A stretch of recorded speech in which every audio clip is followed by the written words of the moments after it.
By then, my Sunday sermons referred to nothing else, and they were therefore very well attended. I spoke about the difficult course that writers and poets had to endure in the past, and who only after their deaths had been accorded the well-deserved consecration of the public and the critics. I recounted the lives of genuine talents who had not been recognized in their lifetimes because of the myopia of their contemporaries. I tried to highlight the positive aspect that a rejection or a defeat can represent in the development of an artistic personality.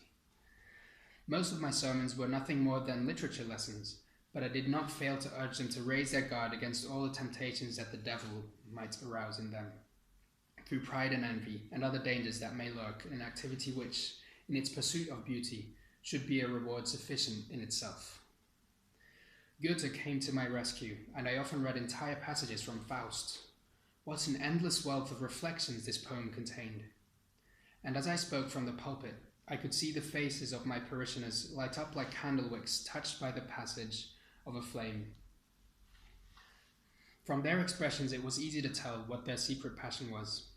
Even the three oldest families of the village began to attend Sunday Mass: the Mullers, the Meyers, and the Weberns, who owned the three inns that vied for the privilege of having hosted Goethe.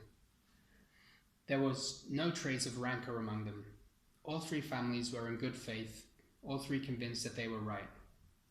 And only Goethe would have been able to say how things transpired. Despite contending for that honor, they did not do so to profit from it. They had no lack of customers, in fact, a sign indicating no vacancy hung above the entrances all summer long. So there had never been any friction among them. On the contrary, on many occasions they had unanimously fostered initiatives to keep the memory of that distant event alive. And they had even agreed to contribute to the bronze casting of the poet's statue out of their own pockets. Nevertheless, a covert competition was always afoot, and if the name of one of the three families were to appear on the frontispiece of a book published in thousands of copies by a prominent publishing house, that would have dispelled all doubt with regard to the age-old question.